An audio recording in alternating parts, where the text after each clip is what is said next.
Hey everybody, I just wanted to put together this video to go over profit margins and being able to use clusters to identify groups of consumers to be able to understand what worked within these groups, what didn't work within these groups within their profit margins. So I'm actually going to go through each one because I don't want to focus on these boards too much, but just to kind of break down how everything is going. So I just kind of want to go over my map situation and to kind of go over the different profit margins and how the clusters came about. So first things first, when I work on a project, I need raw data.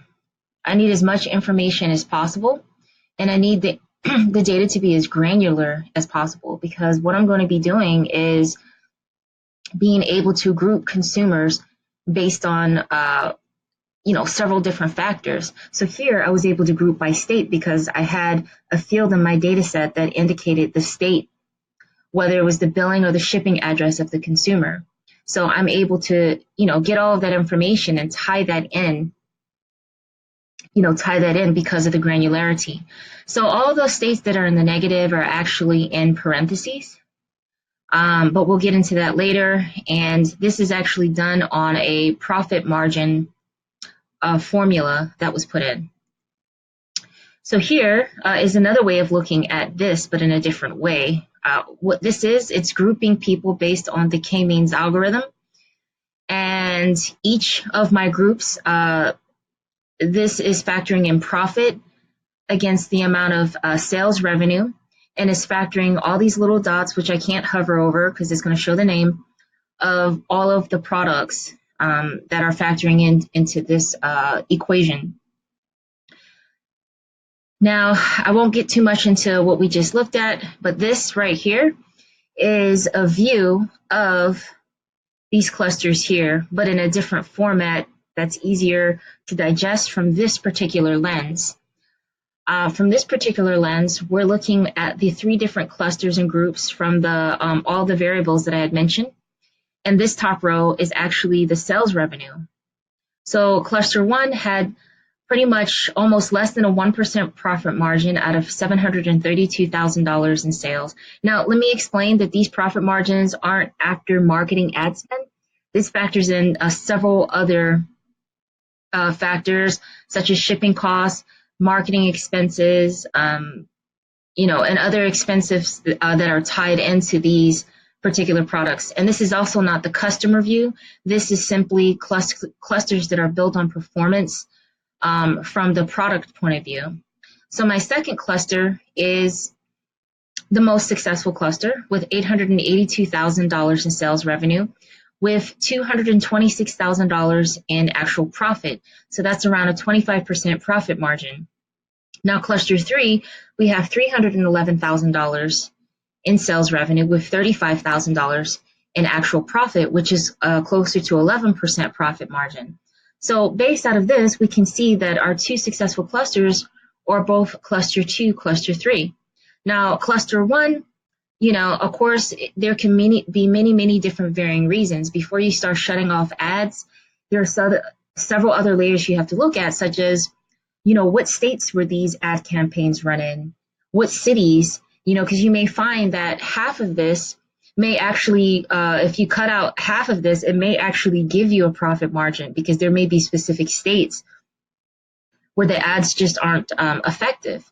So that's why granularity is important, because you have to go to the source of the problem to be able to identify the problem. You wouldn't be able to look at this and say, hey, that's it, let me throw on the towel on cluster one. You have to do deeper research, deeper learning, and to make strategic moves based off of facts. And this right here doesn't give you enough facts. What it does, it positions you to ask more questions.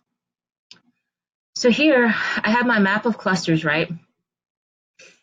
Before we saw the state, but right here, these are the cities, and the profit margins or the lack of profit margins based off of cities, based on the clusters that we just saw, these three groups. So if I want to focus on cluster one, which is our least successful group, As you can see, there's little pockets, different cities inside of states that have negative profit margins. So even if we were to look at the negativity by state, it may not necessarily be the state. It could be cities within the state that's bringing your ad campaigns in the negative margins. So again, that's another layer. So let's just take a look real quick. This is cluster 2, our most successful cities, that has the 25% profit margin. Now, like I said, it doesn't mean all of these cities have a 25% profit margin. Some of them may very well be in the negative, but ultimately these are our cities that are in cluster 2 that we can analyze to either improve or to cut out. And then cluster 3, which had our 11% profit margin, these are the cities in which they reside. Now earlier we saw both the states. We also saw city, but here is actually broken down for us to look at each individual state. Those are clusters, which are listed above, that are either in the negative or in the positive. So our least successful cluster, which only had a 1% profit margin, if you look here below, anything below this line is in the negative, anything above is in the positive. So these are all of our states that are in the negative. Now, like I said, there could be certain cities that are contributing to this. It could be that only certain cities were marketed in, so we can't really, we can make a decision off of this, but we could lose profit margins by making decisions too hastily. But if we wanted to make a decision off of this, just by cutting out all of these that are in the negative, this would drastically raise our profit margins for cluster 1 because we see the states that aren't working. But again, it could be the city, it could be a specific ad campaign, it could be specific ad campaigns that are using a specific copy. That's an entirely different view that should be up for analysis before making a decision. Now, cluster 2, as you can see, was our most successful group with a 25% profit margin. As you can see here, there are very few states that are in the negative. And then we have cluster 3 with our 10% profit margin, and these are the states that are in the negative. I'm not going to get too much into this, but this is more on the customer service side, the quality assurance for the customer. Now, it doesn't include it in here, but I have the return rate tied in, the granularity of it that I have to add, that I'm going to add as a layer, a duplicate for this. But here we have when a customer places an order, if it's in critical format, if they're placed in a high priority order, low priority, medium, and not specified. Everything above this line are orders within the priority in which they were handled, and everything below is how it was handled with whatever margins that are actually in the negative.